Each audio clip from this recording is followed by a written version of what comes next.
Part 1, Free until 6 a.m. They say the desert doesn't keep secrets. That's a lie.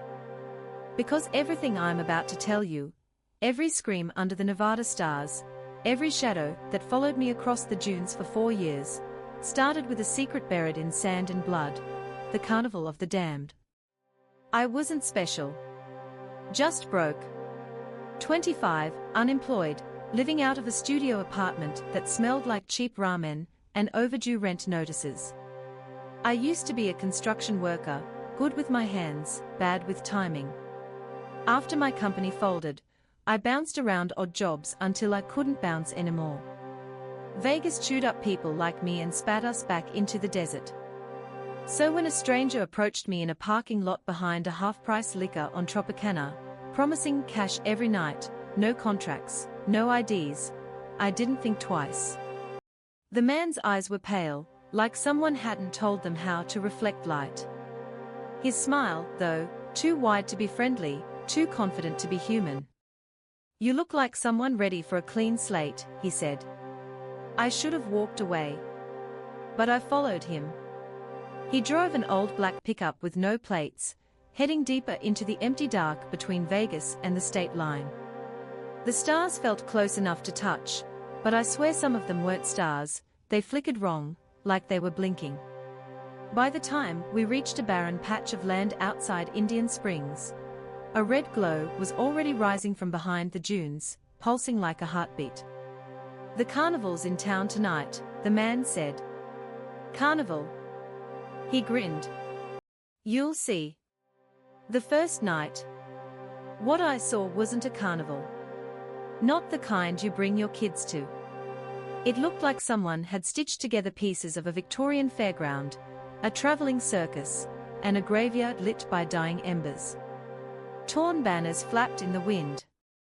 Tall lanterns burned with blue flames. And at the center stood a striped red and black tent so huge it looked like a beast sleeping on the sand. The sign above the gate read, "Free until 6 a.m. No re-entry after sunrise." Below that, etched in smaller letters, "The shadows claim what's theirs." I thought it was a joke. If only.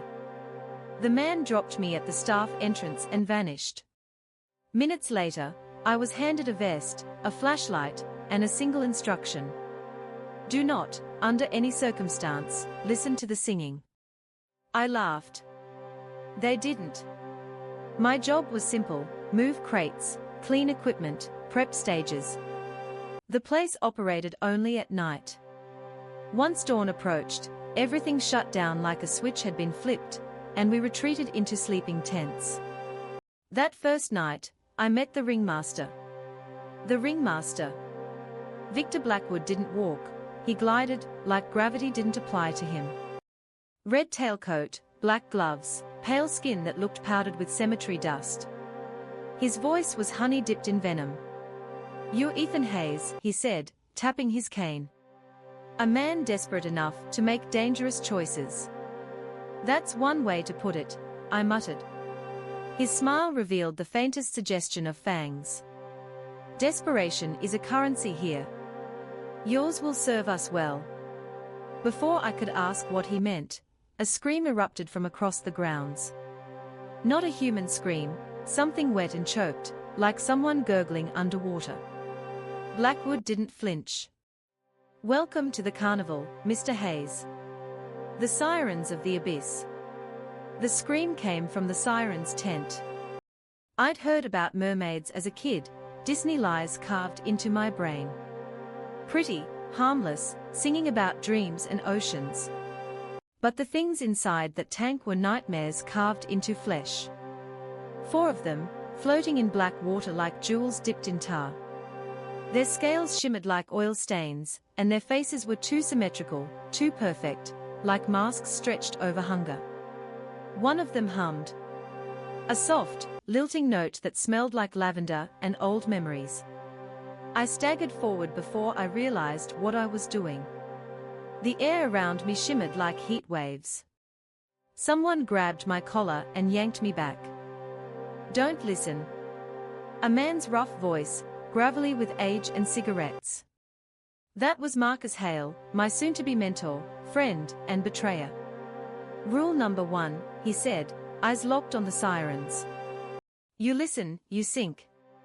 Inside the tank, a man thrashed, one of the local drug lords, I later learned. The sirens coiled around him like ribbons of darkness. One kissed his cheek, humming as his eyes rolled back. Then they pulled him under. He didn't come up. His corpse floated moments later, mouth frozen open, eyes glassy with terror. I should have run then. But I stayed. Marcus was 40-something, stocky, with arms like tree trunks and tattoos faded by sun and time. He had the look of a man who'd been in wars no one had written about. Don't worry, he said after the body was dragged away. You'll get used to it. Used to what, exactly? He chuckled. To the fact that this place ain't a carnival. It's a butcher shop for souls. Why does anyone stay? He paused. For a long second, I swear something flickered behind his eyes, something animal. Because the alternative, he said softly, is much worse. I'd learn later what he meant. Too late. Elara Voss. Everyone told me to stay away from the fortune teller. Which meant, naturally, I went to see her. Her tent was swallowed by shadows, darker than any night sky should be. The air inside smelled of incense, burnt sugar, and something metallic. At the center of the room floated a glass sphere the size of a lantern. Inside it, a woman's head. Elara Voss. Eyes glowing faint blue. Crimson lips curled into a patient, knowing smile. Ethan Hayes, she whispered. Another stray lured by promises. Sit. My knees buckled before she even finished the sentence. Not magic, just exhaustion mixed with terror. She circled inside her glass prison like a ghost drifting in water. You think you can earn money here? Survive here? She laughed bitterly. No one survives here. What is this place? I asked. Her expression softened. A trap. A contract. A feeding ground for creatures older than mountains. And you? Why help me? Because I see what you will become, if you stay. Her voice grew low. You have 3 moons before the carnival starts taking pieces of your memory. Leave before then. I swallowed. And if I can't? Her smile faded. Then I will mourn you early. A cold draft brushed my neck, and she hissed sharply, go. Blackwood watches my tent. 10 minutes only, you stay longer, and he will smell the curse. I left shaking. That night, I couldn't sleep. The first betrayal. The carnival moved every few nights across abandoned land, from Nevada's bones to the rust-skinned hills of Arizona. Wherever we camped, locals came for the free shows. Most left unharmed. Some didn't. And every night, I grew more wary of Marcus. He was helpful, friendly, even protective, but sometimes, in the glow of the torches, his shadow looked wrong. Bulkier. Animalistic. And when the moon rose, his pupils thinned like slits. One night, I overheard him whispering with Blackwood behind the main tent. The boy has potential, Marcus said. Yes, Blackwood replied, silky and cold. He will make a fine addition. Once he is broken in. Addition. Broken in. They weren't talking about employment. I backed away slowly, but the gravel crunched. Marcus's head snapped toward me. For a second, his teeth looked too sharp. Ethan, he called. I ran. Not far, just to my sleeping tent. But that night, I packed my bag. I didn't know where I'd go, or how I'd outrun a traveling carnival full of monsters, but staying meant dying. Or worse, forgetting myself piece by piece. The girl. The night everything changed, the carnival set up near a ghost town in Arizona, rusted signs, hollow windows, the scent of storms brewing. I was hauling crates when I heard sobbing behind the siren's tent. A girl, maybe 16, tied to a stake, trembling. They said they wouldn't, she sobbed. They said it was just a prank, please, I don't want to die. I cut the rope without thinking. She bolted. I followed. Within minutes, the alarm went up. A guttural horn echoed through the camp, the sound of a hunt beginning. Marcus grabbed my arm. "What did you do?" he snarled. "Let her go." His face twisted, rage, fear, something darker. "Ethan, you just doomed us both." Behind him, Blackwood emerged from the shadows. "Bring the girl back," the ringmaster said softly. "And we'll pretend this never happened." His eyes glowed red. Faint cracks spread across his cheeks like dried clay. I stepped between him and the direction the girl ran. "No."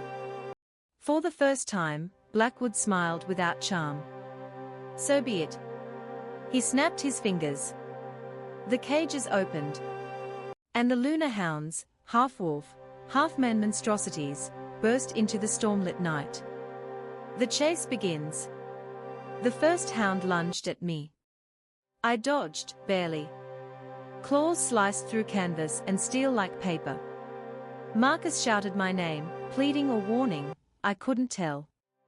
Sand whipped into my face as a desert wind howled through the camp. Storm clouds gathered above, lightning tearing through black sky. I ran toward the edge of the carnival, past tents that rippled like living things, past customers fleeing in terror, past torches blown sideways by the rising wind. Behind me, snarls, shouts, the crack of Blackwood's cane hitting the ground like a war drum. Ahead of me, the endless desert. I didn't have a plan. Just the pounding truth that if I stopped, even for a second, I'd die screaming. And the carnival would feast. Part 2, 3 Moons to Oblivion. If you've never run through a desert storm with monsters behind you, let me tell you, it's nothing like the movies. There's no heroic soundtrack. No dramatic slow motion. Just sand carving your skin open, and lungs filling with dust while shadows sprint faster than any living thing should. Lightning cracked behind me as the lunar hounds surged through the dunes, their silhouettes jerking and twisting like broken marionettes. Some ran on all fours. Some on two. Some switched between both in the same movement. Their eyes burned silver. And they had my scent. I didn't know where the girl had gone. I barely knew where I was going. The carnival shrank behind me, swallowed by sand and distance, but I still heard Blackwood's voice drift across the wind. "Run, Mr. Hayes. Let's see how far desperation carries you." I didn't look back. The abandoned town. An outline emerged through the shifting dust, rusted rooftops, collapsed walls, a broken water tower leaning like a dying giant. A ghost town. Good. Cover. My legs buckled as I stumbled into the first structure, a 2-story saloon missing half its walls. Inside, everything was frozen in time, overturned tables, shattered bottles, a piano missing keys. Something moved behind me. Not a hound. Someone smaller. The girl. She was curled behind the bar counter, shaking violently. "They are coming," she whispered. "They are coming for us." "I know," I said breathlessly. "What's your name?" "Aria." "How did you end up there?" "My friends dared me to sneak into the carnival. They left when Blackwood showed up. Said they'd come back." Her voice cracked. "They didn't." Something thumped onto the rooftop. Then another. Then a low, hungry growl vibrated through the wood. No time for comfort. I scanned the room, glass shards, rusted tools, a broken lantern, a length of frayed rope. Not ideal. But I'd built scaffolds out of junk before. Tools were tools, even in hell. I grabbed the lantern and smashed it open, splattering the floor in oil. "Stay behind me," I told her. One of the hounds crashed through a window, sending splinters exploding across the room. It landed on the piano, crushing the frame. Its body convulsed as moonlight hit its skin, muscles rippling, jaws distending far past anything canine or human. It sniffed the air and snarled. I lit a match. The saloon burst into flames. "Move." I grabbed Arya's arm and we sprinted out the back door, as the building roared behind us. The hound shrieked, caught in the firestorm. Others circled, howling in fury.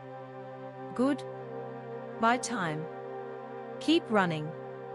We darted into another structure, an old sheriff's office with iron bars still intact.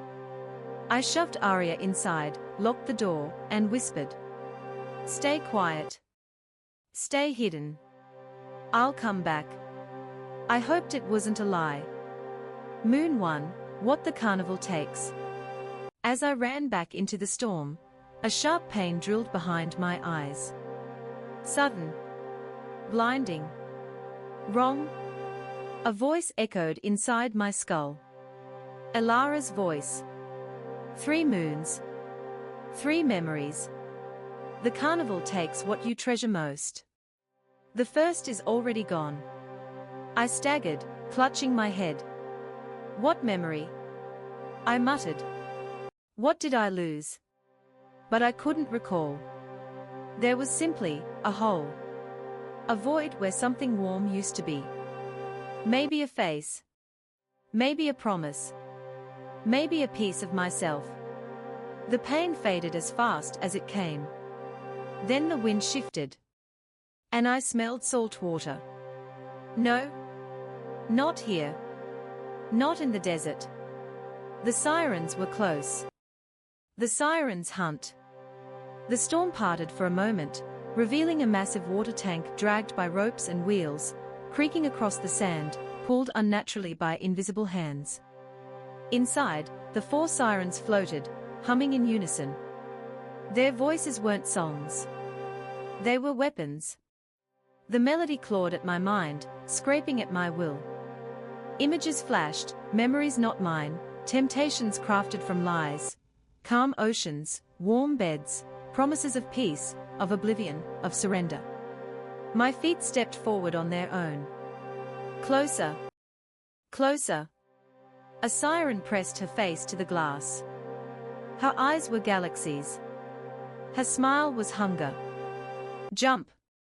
The word wasn't spoken, it was injected straight into my brain. Suddenly, a sharp cry tore through the storm. Elara. I gasped.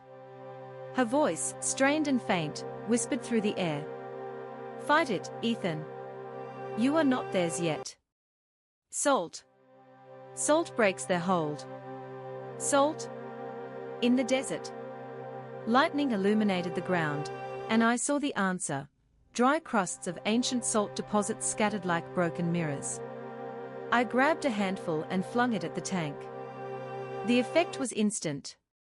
The sirens recoiled, shrieking, their skin blistering where the salt touched.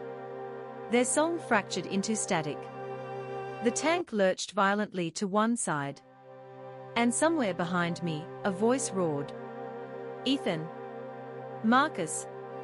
Marcus reveals the truth. He emerged through the storm, huge silhouette framed by lightning. Sweat and sand clung to his skin, but his eyes, God, his eyes, glowed like molten silver. You shouldn't have freed the girl, he growled. Why? I shouted back. Why the hell does Blackwood need her? She was chosen. His voice cracked. A sacrifice to keep the carnival anchored. To keep us alive. Us? The word slipped out like a curse.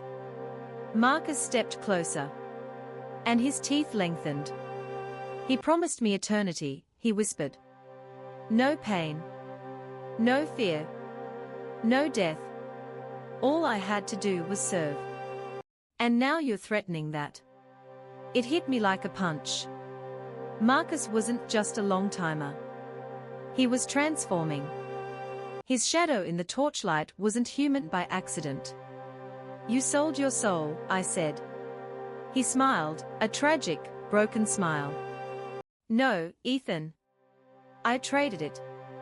You will too, once he offers you what you want most.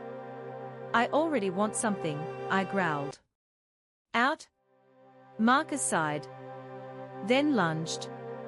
The storm breaks. I dodged the first swipe, barely, but the second caught my shoulder, tearing fabric and skin. Hot blood spilled down my arm. I grabbed a metal pole from the ground and swung. It cracked against Marcus's jaw. He staggered but didn't fall. Bones shifted under his skin like worms crawling. Stop fighting, he roared. He can make you powerful. Power isn't freedom. I yelled back. Well, he said with a monstrous grin, you're about to lose both. He tackled me into the sand. I hit hard, vision flickering. His claws pinned my wrists. His breath smelled like rusted iron and wet dog. You were the closest thing I had to a friend, he hissed. Then why betray me? I spat. Because friends grow old. I won't. He raised his claws to finish me. A blast of light struck him from behind. Marcus shrieked and rolled away, smoking where the light touched his skin. Headlights. A generator-powered floodlight tower had been knocked over earlier in the chaos, but the storm had pushed it upright again, beams cutting through the dark. The light burned him. Elara, I muttered. You knew. I scrambled up, grabbed the light tower's cable, and dragged it through the sand as Marcus shielded his face. When the beam hit him, patches of fur and skin sizzled. He retreated, snarling. This isn't over, Ethan. Good, I said through my teeth. Come back when you're human. Marcus vanished into the storm. The girl's choice. I sprinted back to the sheriff's office. Arya was still hidden, pale and crying. We have to move, I told her. The storm's dying. They'll see us soon. I can't, she whispered. I saw the sirens. I heard them. They are still calling me. Her pupils were dilated. Too dilated. Elara. I whispered into the air. What do I do? The wind shifted. Her voice floated to me like dying embers. Salt the spine. Break the song. But she will never be the same. I clenched my jaw. There was no good choice. I knelt beside Arya. Arya, listen. You're going to feel a burning. It'll save you. She nodded weakly. I took one of the salt crystals I'd kept and pressed it gently at the base of her neck. She screamed, loud, piercing, heartbreaking. But the siren's influence shattered like glass. She collapsed into my arms, shaking but alive. You saved me, she whispered. Not yet, I said. We're getting out. We stepped outside. And the storm finally broke. The winds died. The sand settled. And across the dunes, lit by moonlight and scattered fire, stood Blackwood. His coat flapped like torn wings. His skin cracked open, revealing veins of ember-red light. His eyes glowed like burning coals. Well done, Mr. Hayes, he purred. You survived the first moon. And cost me a valuable sacrifice. He lifted his cane. The desert rumbled. Tents rose in the distance, returning, rebuilding, reassembling themselves like metal insects. The carnival had moved to surround us. There is no escape, Blackwood said gently. Not tonight. Arya gripped my arm. What do we do? I swallowed. We run, I said. Again. Because survival is a chain of bad choices made under pressure. And this night wasn't done testing how far I'd go. Part 3, Final. The courtyard was darker than before, as if the night had thickened into something alive. Mark felt the cold bite through his hoodie as he stepped inside, the rusty iron gate groaning behind him. The old brick walls of the abandoned kindergarten loomed like a ribcage around him. Every shadow pulsed with a heartbeat he couldn't hear, but could somehow feel in his bones. The wind carried a faint tapping. Not random. Rhythmic. Like fingers on glass. He tried to swallow, but his throat was sand-dry. He moved forward. The courtyard playground, half-buried seesaws, a derailed merry-go-round, dead leaves, spread before him. Trees twisted above like skeletal hands, branches scraping softly against each other. Mark whispered to himself. Just find the door. Get the drive. Get out. His breath clouded. The tapping grew louder. Behind him. He spun. Nothing. Only the fence and the dark. He forced himself to keep going, stepping across cracked tiles toward the main building. The dusty double doors hung crooked on one hinge. Faded stickers of cartoon animals peeled from the wood. He lifted his hand. Pushed. The door screamed open. Inside, the dark was absolute, dense, suffocating. The stench of mildew and rotting paper hit him like a wall. His flashlight beam wobbled in his trembling hand as it cut through the gloom. Children's drawings were still pinned to the hallway walls. Craned houses. Smiling suns. Stick figures with big, hollow, empty circles for faces. He froze. Every drawing had faceless people. He scanned them closer. Some figures had smeared, blurred heads. Others had scratches gouged violently through where eyes should have been. His skin prickled. These weren't like this before. Right? He kept walking. The corridor stretched longer than he remembered. Walls closing in. Ceiling lowering. His own footsteps echoing back wrong, slightly too delayed, as if someone else was walking behind him. Then, a small voice whispered. He's here. Mark whipped around. The hallway was empty. The flashlight flickered. Stop, he muttered. Stop imagining things. He pushed forward until he reached the old classroom at the end of the hall. Its yellow door was marked with a painted number, Room 6. He turned the knob. The door resisted, then clicked open. The beam of his flashlight crawled across overturned chairs and broken tables. Stuffed toys lay gutted on the floor. A half-buried chalkboard leaned against the wall, covered in white scribbles like frantic writing. Then he saw it. The small metal case placed neatly on the teacher's desk. Exactly where the man had described. Mark rushed toward it. Stopped. The chalkboard behind the desk wasn't filled with scribbles. It was a message. Don't look at him. The letters were carved deep, gouged into the slate so brutally the chalkboard was cracked. Mark's breath hitched. Behind him, something moved. A soft shifting of weight. He didn't turn. He didn't dare. His pulse thundered in his ears. He grabbed the metal case, shoved it into his backpack, zipped it. Something exhaled behind him, slow, wet, and close. His legs nearly buckled. Mark forced himself to start walking. One step. Then another. Don't look back. Don't look. Don't. He reached the doorway.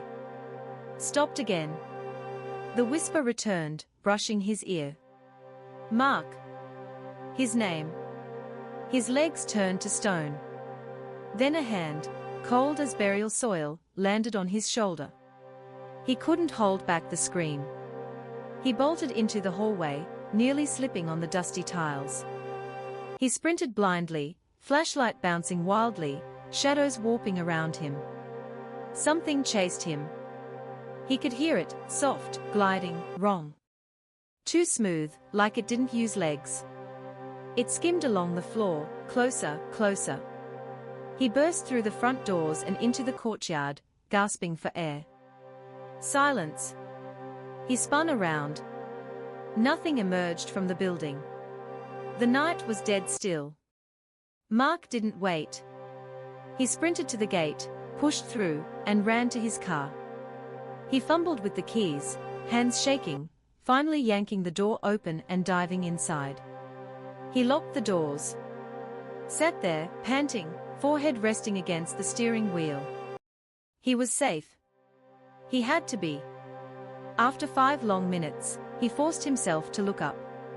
The rearview mirror showed only the empty backseat. He exhaled shakily. Then, a shape moved behind him. Not inside the car. Outside. Standing under the flickering street lamp. Tall. Thin. Skin pale like stale wax. Limbs too long. Neck crooked.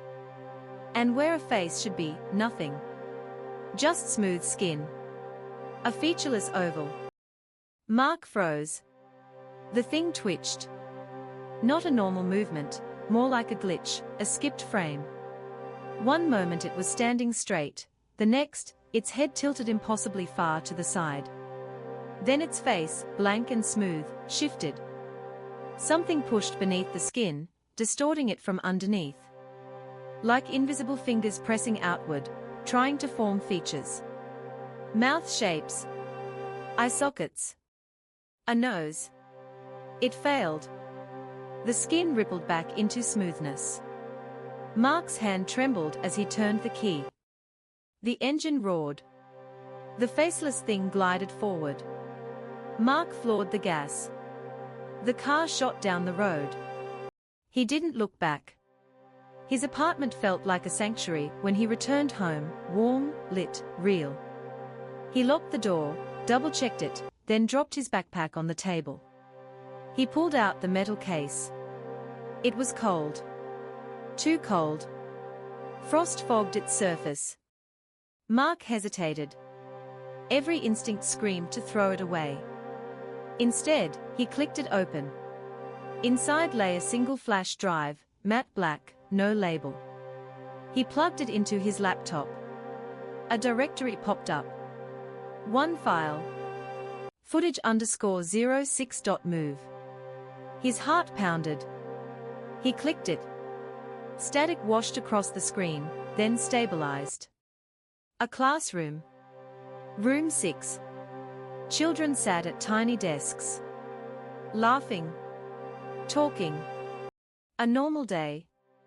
A teacher wrote on the chalkboard. Mark leaned closer. A faint crackle echoed from the speakers. Then, the camera shook. Children froze, mid-laugh, mid-sentence. Their smiles faltered. One child pointed off-screen. The teacher dropped the chalk. Her face drained of color. The camera turned, slowly, shakily. Toward the doorway. Toward a tall, faceless figure standing there. Its head twitched.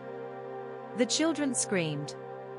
The video erupted into chaos, shrieks, desperate scrambling, the recorder falling sideways. The camera slid across the floor, capturing a blur of limbs as the faceless figure glided into the room. One by one, the children fell. Not dead. Not attacked. Their faces went blank. Skin pulled smooth. Features erasing like pencil on paper. The teacher crawled into view, sobbing, clawing at her cheeks as her eyes melted away. The room went silent. The figure crouched in front of the fallen camera. Its faceless head filled the frame. And then, under its skin, something bulged into shape. Mark's shape. His jawline. His nose. His eyes. His face. Mark recoiled violently from the screen. The video ended. For a long moment he sat trembling, unable to breathe. Then, a soft whisper slipped from behind him. "Thanks for the face." Mark turned. The figure stood in the corner of his living room. Not the blank one from the school. This one had a face. His face. Perfectly replicated. Except the mouth, too wide, stretching ear to ear. The thing grinned. Mark stumbled backward, knocking over a chair. He reached for his phone, but the screen flickered and died. The lights dimmed. The figure twitched toward him, gliding, jerking, impossible in movement. Mark scrambled across the floor, reaching the hallway, slamming into the bedroom, and locking the door. His chest heaved. He pulled his laptop toward him, even in terror, his instincts screamed for answers. He played the last seconds of the video again. This time, there was something new, something he hadn't seen. When the creature formed his face, its new mouth whispered one sentence in Mark's own voice. "You shouldn't have come alone." A thud hit his door. Soft at first. Then harder. Then dragging, like fingers scraping wood. Mark backed into the corner, tears burning his eyes. Another whisper seeped through the crack under the door. "I only take the face you show me." Mark covered his mouth, sobbing silently. The doorknob twisted. Slowly. Then stopped. Quiet. Too quiet. After a full minute, Mark dared to breathe again. He crawled toward the window, trying to peek through the blinds.